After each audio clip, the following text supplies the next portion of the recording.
Philippe Hensmans, bonjour. Vous êtes directeur en Belgique d'Amnesty International, un poste que vous occupez depuis 20 ans.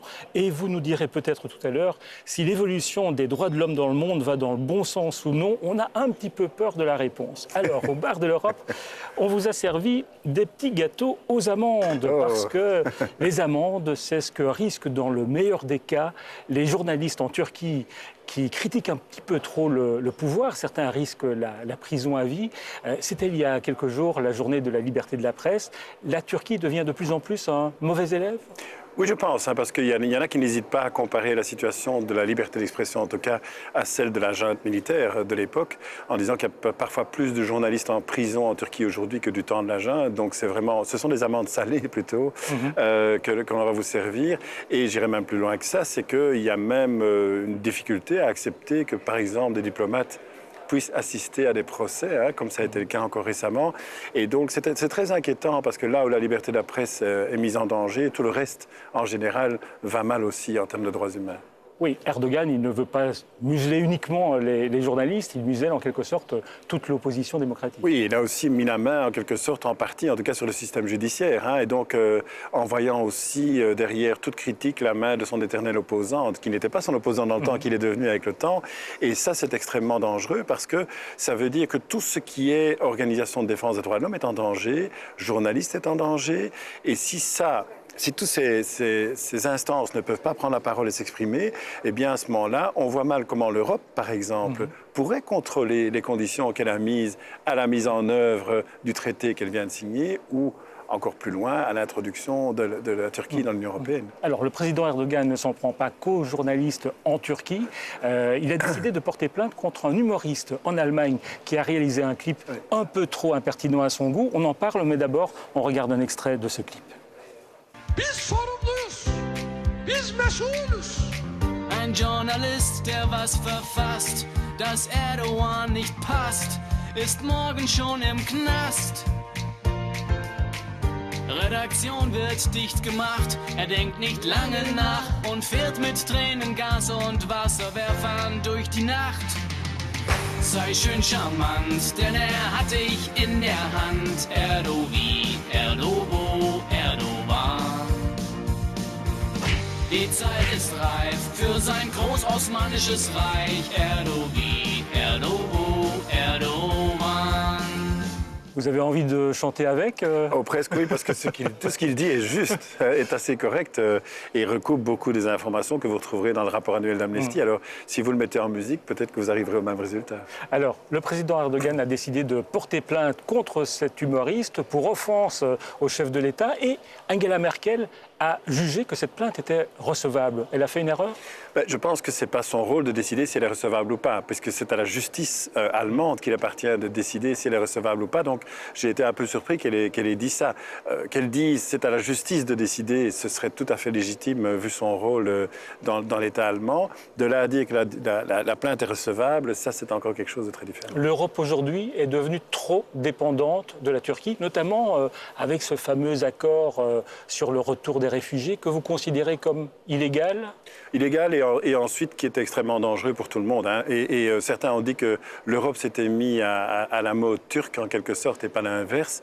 Je me rappelle avoir écrit une carte blanche à M. Erdogan disant qu'il était en train de se faire avoir tout simplement parce que tout ce que les Européens veulent, c'est qu'il garde les réfugiés, surtout qu'il se transforme lui-même en une forteresse, ce qu'il est en train de faire d'ailleurs. Et donc je pense que vraiment, il y a des normes aussi, et je crois que non seulement c'est illégal, c'est ce que tout le monde considère, pour tous ceux qui ont lu les traités internationaux considèrent. C'est aussi extrêmement dur, difficile, lorsqu'on examine la situation des réfugiés eux-mêmes. C'est ça qui compte finalement. Aujourd'hui, on constate qu'on renvoie des réfugiés syriens en Syrie et surtout qu'on tire sur des réfugiés syriens qui essaient de rentrer en Turquie. Donc ça montre à quel point M. Erdogan a compris ce que le terme forteresse voulait dire. Il a vu ce qu'en faisait l'Europe et il s'est dit je vais reproduire la même chose. Nous, on fait semblant de ne pas voir ça. On signe un traité avec lui en disant... Pour vous donner un tout petit exemple, lorsque j'étais voir le cabinet du Premier ministre ici, et juste avant la signature du traité, le Premier ministre en Belgique. Le Premier ministre belge, on nous a dit, vous savez, ce n'est pas l'Union européenne qui considère que la Turquie est un pays sûr, c'est la Grèce. Je dis, mais c'est quand même l'Union européenne qui signe le traité avec la Turquie. Exact, mais c'est uniquement la Grèce qui considère que c'est un pays sûr.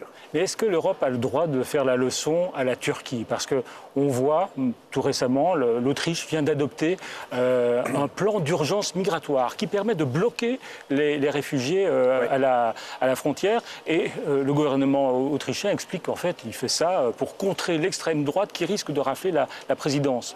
Non, en fait, certainement, je pense qu'on a toujours le droit de critiquer des États qui ne respectent pas les droits fondamentaux, qui ne respectent pas les conventions de Genève. Et d'ailleurs, il faut quand même rappeler que jusqu'à présent, jusqu'à aujourd'hui quasiment, les réfugiés syriens ne peuvent pas être considérés comme réfugiés selon la loi turque, puisqu'il ne peut considérer comme réfugiés que des Européens qui demanderaient le droit d'asile à la Turquie. Donc ça, c'est déjà une chose. Le fait qu'effectivement, l'Autriche puisse à un moment dire c'est terminé, on va faire comme la Hongrie, on va faire comme les autres, montre que la politique européenne, ça n'est même pas le Titanic qui est en train de couler, c'est 27 radeaux qui sont en train de s'éparpiller sur une mer un peu houleuse et en essayant de rejeter les réfugiés qui essaient de s'agripper.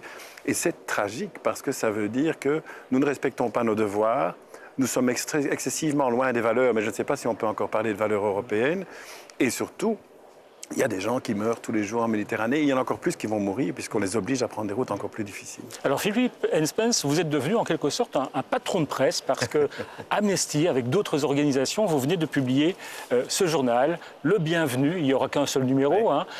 Journal populaire mais pas populiste. En fait, vous parodiez un journal populaire, très populaire en Belgique. Bienvenue à qui ? Bienvenue aux réfugiés. Et c'est surtout un journal qui est bienvenu parce qu'il est là pour rappeler quelques vérités en ce qui concerne les réfugiés. Casser les préjugés. Comme nous disons à l'intérieur, un bon préjugé est un préjugé mort. Et je crois que c'est vrai. Il était temps d'offrir au public qui lit d'habitude ce genre de journal la vérité. Parce qu'aujourd'hui, malheureusement, on a trop souvent affaire à des contre-vérités dans ce genre de journal. Philippe Henspens, prenez une petite boule surprise avec une question surprise que vous allez lire à haute voix et sans crainte. Alors, accepteriez-vous de dîner avec Erdogan ? Oui, j'ai toujours accepté. D'ailleurs, c'est la politique d'Amnesty de toujours essayer de rencontrer les chefs d'État pour leur faire part de nos préoccupations. Mais je ne serai pas tout seul parce que nous sommes toujours accompagnés. J'aurai toujours un témoin avec moi. Et vous espérez qu'il fasse amende honorable ? C'est pas à moi qui doit faire amende honorable. En tout cas, ce que j'espère, c'est qu'il m'écouterait un tout petit peu et qu'il se rendrait compte à quel point la politique qu'il mène est mal vue par les organisations de défense des droits humains, mais aussi plus généralement par la population civile. Merci à vous, Philippe Henspens, d'être venu au bar de l'Europe. Et à propos d'amande, on va goûter ces petits gâteaux. Volontiers. Celles-ci sont sucrées.